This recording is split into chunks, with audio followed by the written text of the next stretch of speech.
Online, I'm going to put this in. I looked up online. Oh, are we going on Facebook now?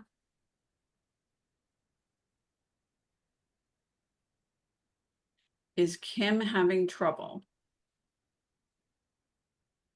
She says we are live and sending to So we're Facebook. going to wait a couple minutes to see if we get some more participants, but you're in the right place. We're going to talk about consumer debt and borrowing. So hold on, you're on Facebook Live. We're going to start in about a minute or so.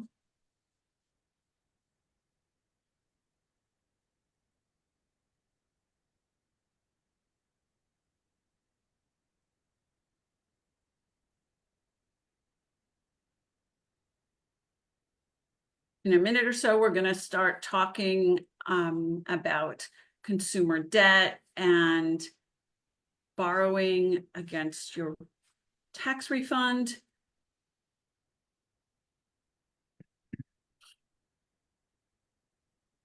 We are right at the top of the hour. A few more seconds. We're going to see if there anybody else comes in to our audience.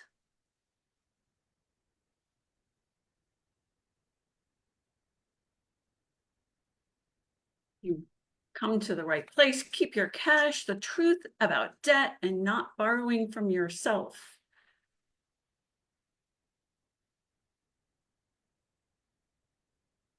So hello, welcome to the Low Income Taxpayer Clinic's Facebook Live, brought to you by Legal Aid of Arkansas. My name is Jennifer Gardiner, and I'm the director of the Tax Clinic at Legal Aid. We represent low-income taxpayers in their controversies with the IRS, and we also educate taxpayers in their tax rights and responsibilities. If you have a question at any time during this brief presentation, please submit it to us right away, and we'll get our panel to answer it live. And if you're watching this recorded, you can also send us questions, and we'll get right back to you. Today, I have Mark Foster from Credit Counseling of Arkansas with me today, and he's going to introduce himself a little later in the presentation. So, as is our practice, we have today's news flash. It is 2024 right now, but you can still submit old tax returns, including by e-file, going back as far as you want, but to get a refund, you have a deadline. There's always a 3-year deadline to claim a refund. So the 2021 tax return deadline for claiming your refund is right around the corner. That's going to be April 18th, 2025. Now, if you act now, in the next about 10 days, the IRS still has e-filing open for 2021 tax returns. That is to say, if you can find a program or a programmer or a preparer to do your 2021 tax return this week or next week, you should be able to e-file it, and e-filing has a lot of advantages over paper. Otherwise, you're going to have to wait for the tax season e-filing program to start in late January. So there's a 2-month hiatus, a stoppage for e-filing. So we're advising everyone to act now.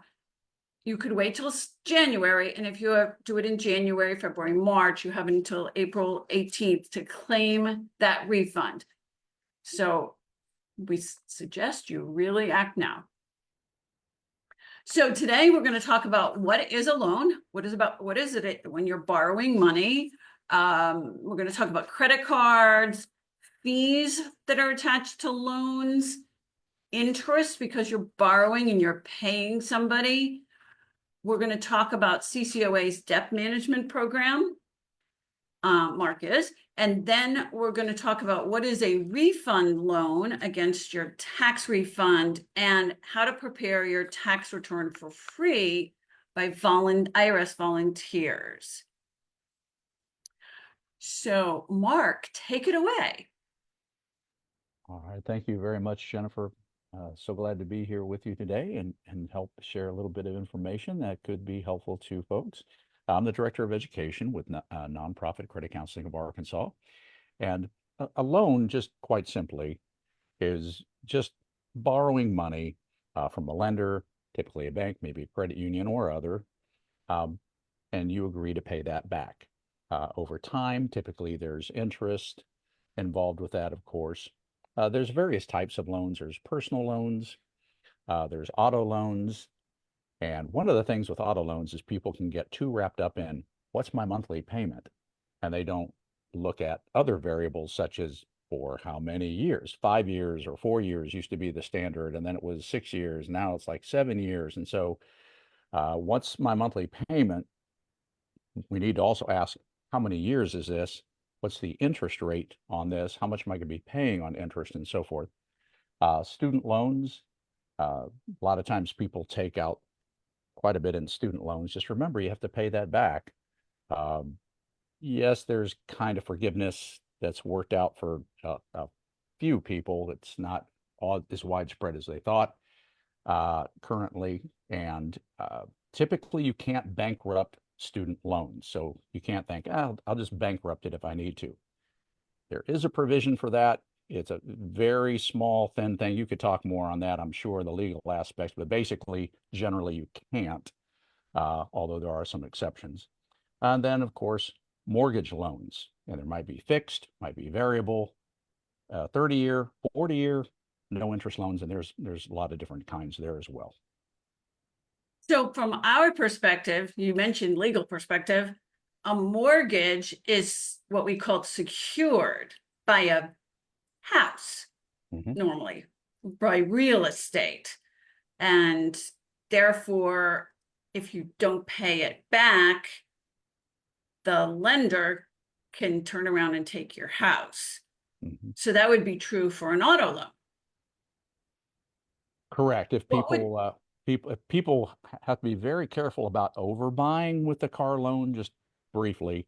If you buy a car and then you can't make the payments and it gets repossessed, taken away because you weren't making the payments, that really hurts your credit. And when that car is sold, now it's a used car, maybe you bought it new, that car is sold, maybe you owed $10,000 on it. They turned around and sold it for 8,000. There's a $2,000 deficiency balance that you get to pay for, even though you no longer have that car. So that is definitely something to be best avoided. and you normally see that when people are what you call, I think, overextended. It's easy for people to do.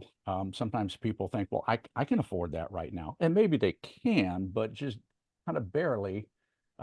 Maybe they're up to here and they can do it, but maybe their work says no more overtime hours or no raises this year. And someone was counting on that and they say, oh my goodness, now how am I going to pay for this? What made it, or they lost their job and they're in between jobs or what have you. So if there's some kind of a financial curveball that gets thrown to them, then all of a sudden they might not be able to make that payment. So, do you ever see people who take out personal loans? Sometimes people take out personal loans or maybe something like a home equity line of credit. Credit cards are perhaps the most common that people will utilize using a loan in that way, getting a credit card and getting money access to that. So, in all of these kinds of loans, the person is obligated to pay it back, but in a personal loan and even a student loan, the lender doesn't have anything to go get from you,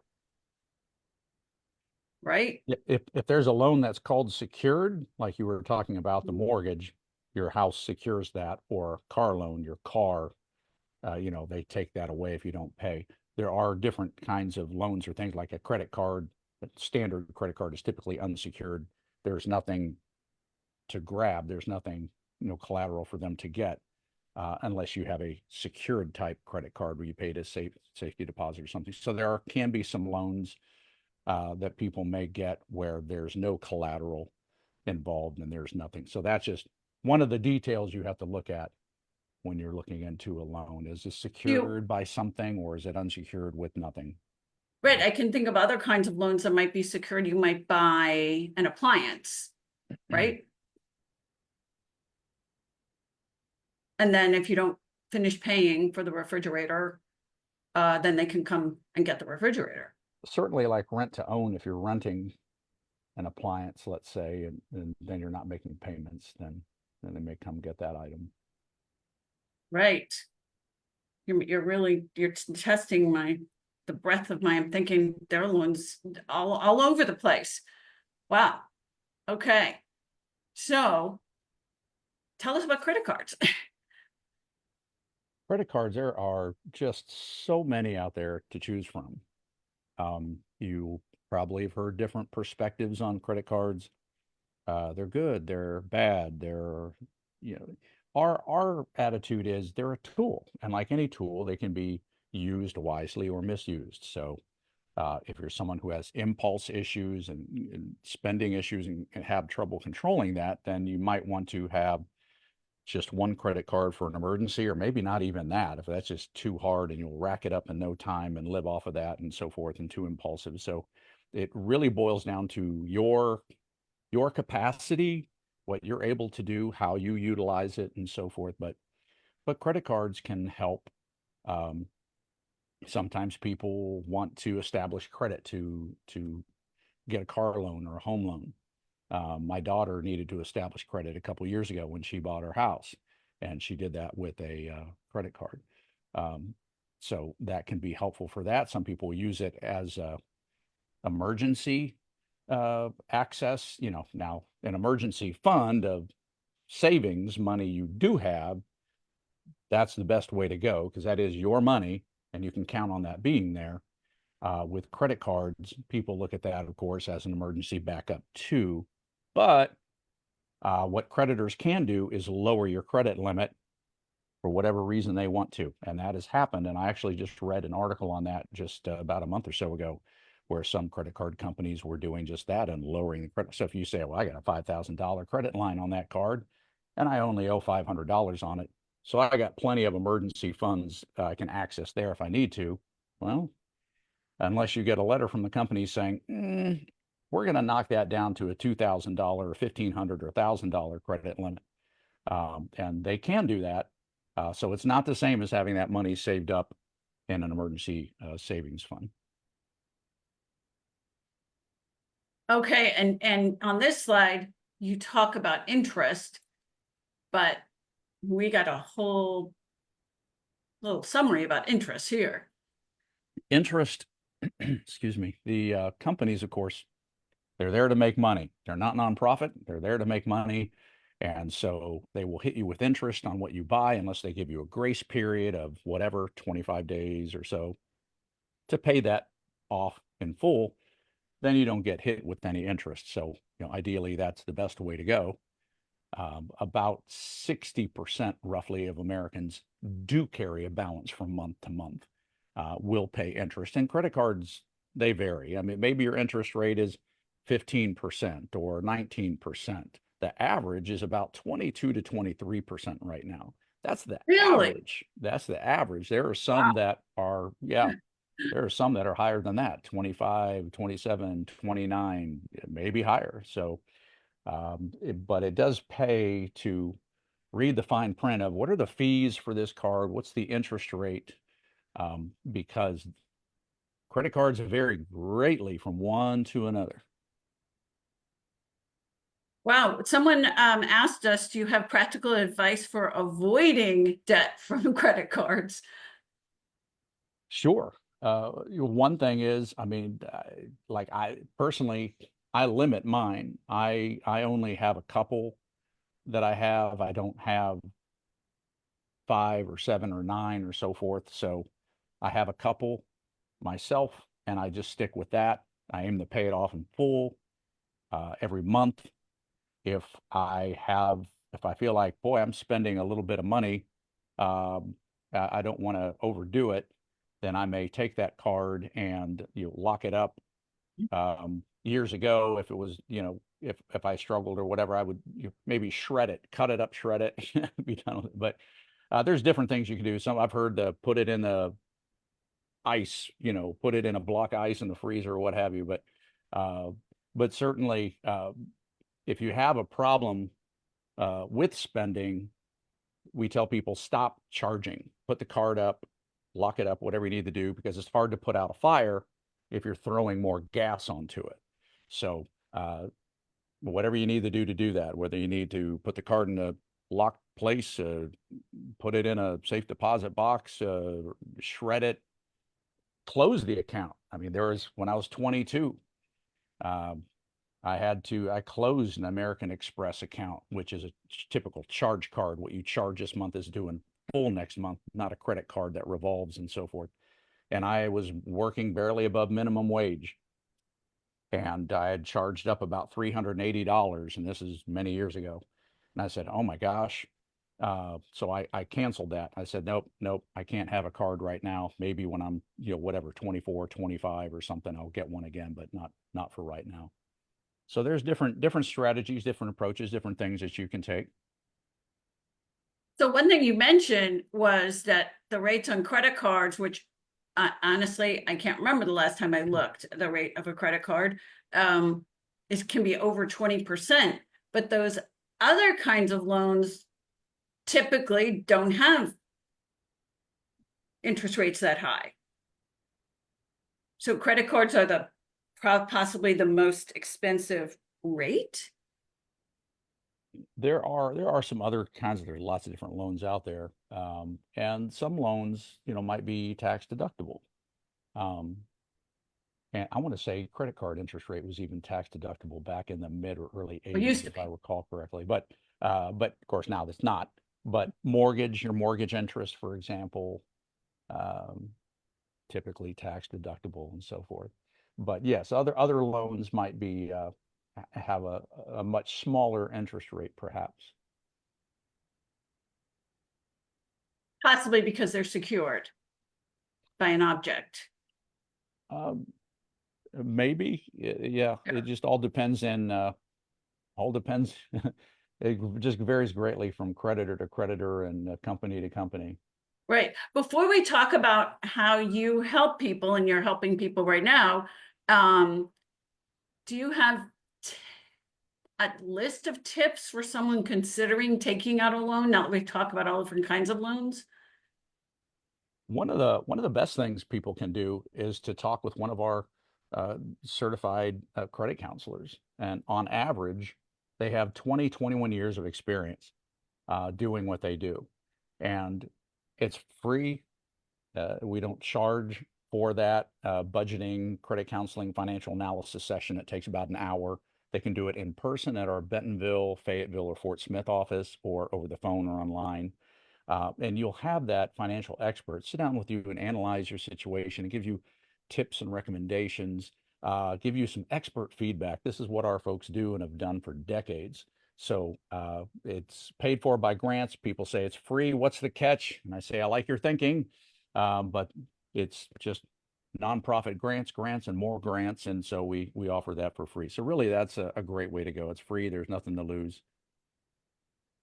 But you also have a debt manage. So once you're in debt and you are Mhm. trying to manage it and you're struggling, then they can come to you Mhm. and apply for help.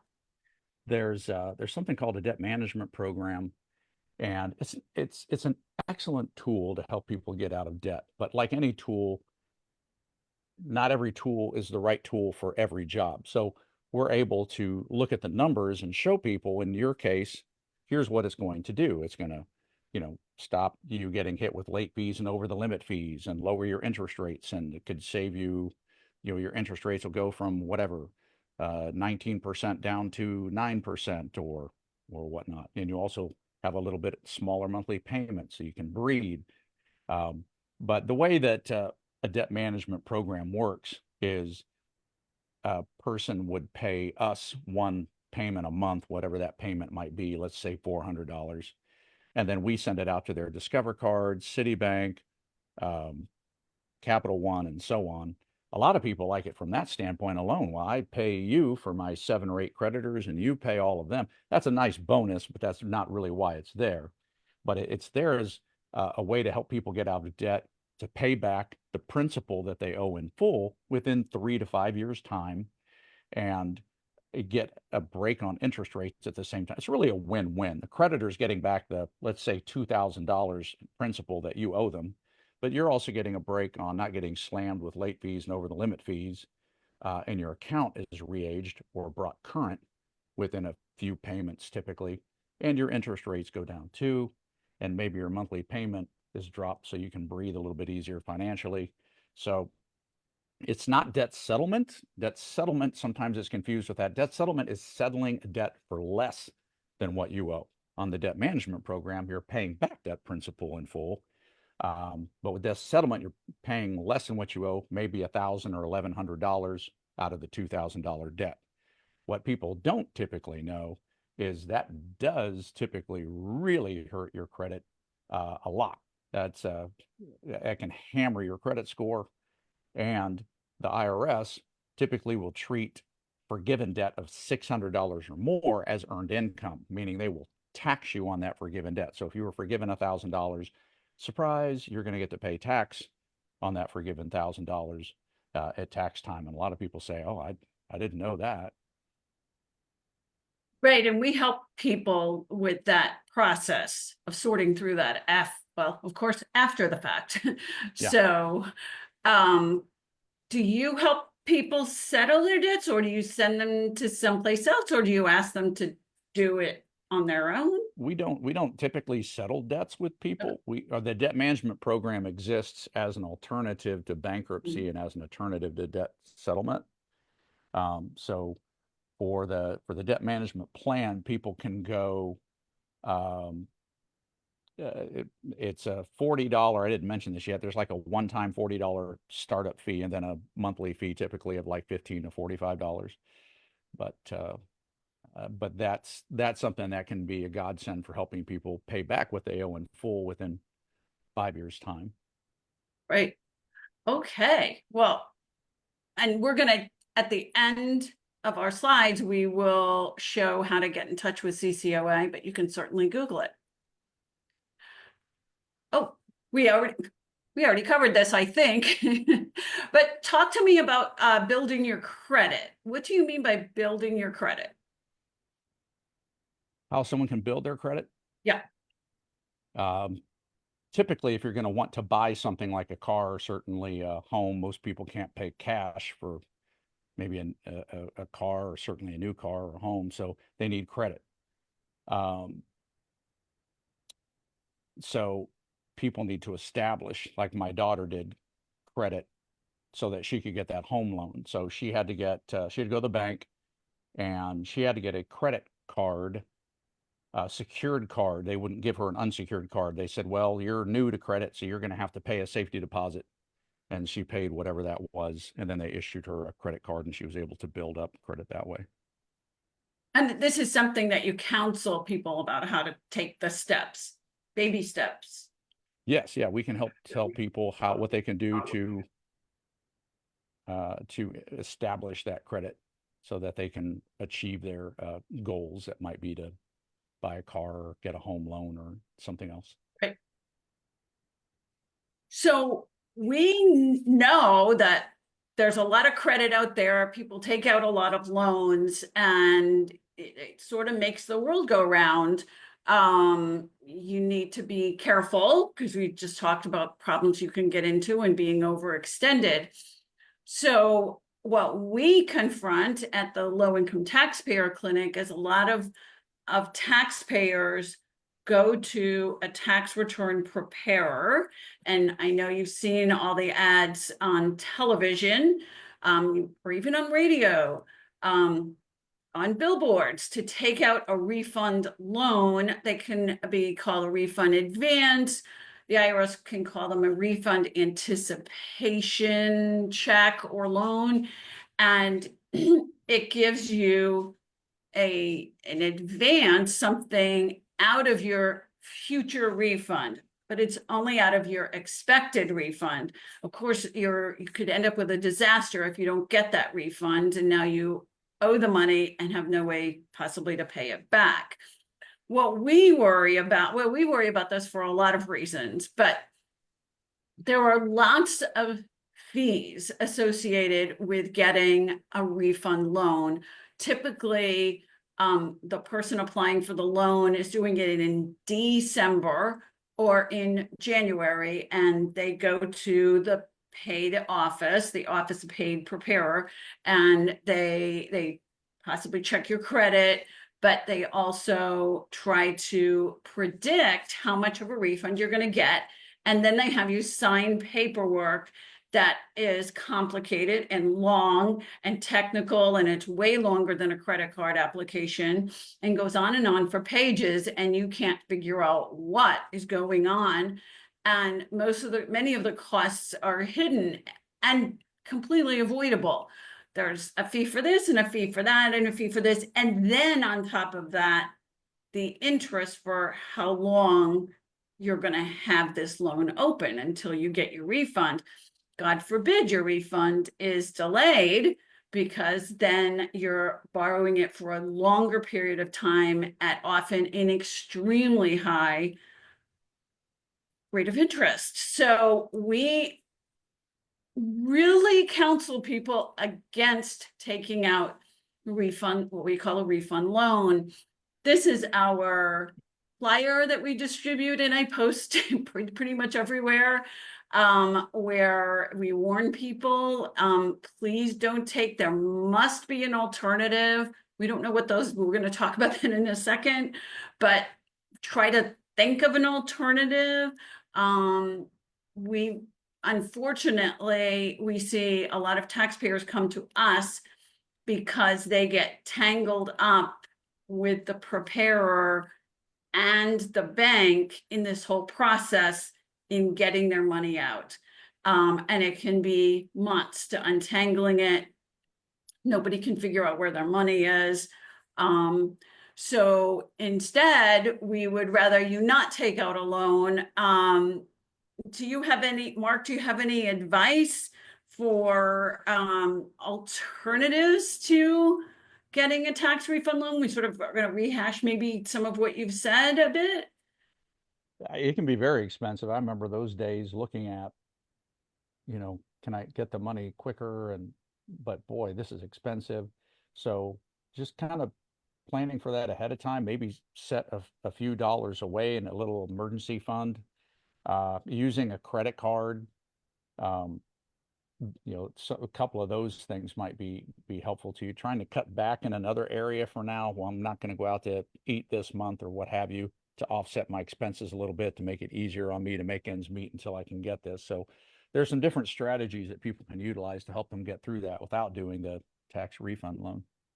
We've also found that, it just occurred to me, I hadn't even thought about this before, is that sometimes your creditors, whoever they may be, even your landlord, we're not advising you to to not pay your rent, but if you literally can't pay your rent, sometimes the landlord says, okay, I get it, you're going to get a refund at the end of February. Maybe I can wait a few more days or a couple more weeks, and you don't have to get a refund loan, because possibly your creditor will extend you. You don't want to have to pay exorbitant late fees, so you're weighing one fee versus another fee when you owe. But I love or we plan ahead, which of course everyone says they're going to plan ahead, and then things come up, which is too bad. So the paid preparers are the ones who are offering these refund loans, and they're going to charge you for preparing the tax return, for routing your refund through a bank. The fees go on, and we urge everyone to consider going to a volunteer income tax assistance site. They're free. They never charge anybody anything. The volunteers right now, the Vita sites, which it's November, are looking for volunteers and starting to train them. By December, they're all going through significant training, and then they have to take IRS tests. And you can't be a volunteer at a Vita site until you pass the tests. We find that they get much better, more reliable results than the paid preparers. We have years of statistics on this. So and they are going to get the best answer, the best refund or the lowest tax debt, just like anybody else advertises that they will do. And you've never heard of it. So we will urge you to either Google it on the IRS website. You can look up where the Vita sites are near you. They're also called Tax Counseling for the Elderly. They're two programs. They're very, very similar. Both have the IRS certified volunteers. We keep lists. We have the list for this calendar year. If you call us now, we can give you ideas about where we think you can find one. And in January, we can give you a for sure where you can find one. We could give you the address. We can give you the days they're open. We can give you their phone numbers. And then you can go and make an appointment if you need to make an appointment, or stand in line when they're open. Now, one thing you need to know is that filing season won't start until probably around January 27th, but some of the Vita sites will open earlier than that to start preparing your return, and they'll just hold it in a queue waiting for the IRS to open up that window. And so you can start thinking about it now. Where do I want to have my tax return prepared? But please try to not take out a refund loan. We don't have any more questions right now, but if you have a question, you can input it on the Facebook Live site at any time. We monitor that site at least on a daily basis, and then we can answer your question. You can put the question in with your phone number, or you can call us. Mark is at CCOA with a vast number of other people helping you with credit problems or planning. And we at the Low Income Taxpayer Clinic are at this phone number. You can also go on our website for Legal Aid of Arkansas. Our next Facebook Live is going to be on December 18th. Where we are going to be right at the end of the calendar year. So we're going to talk about any tax moves you might want to make before the year ends. We'll remind you again about Vita and not taking a refund loan. And hey, guys, you've been a great audience. And thank you, Mark. Thank you, everybody, for participating. And we will see you next month again on this same platform. Bye-bye.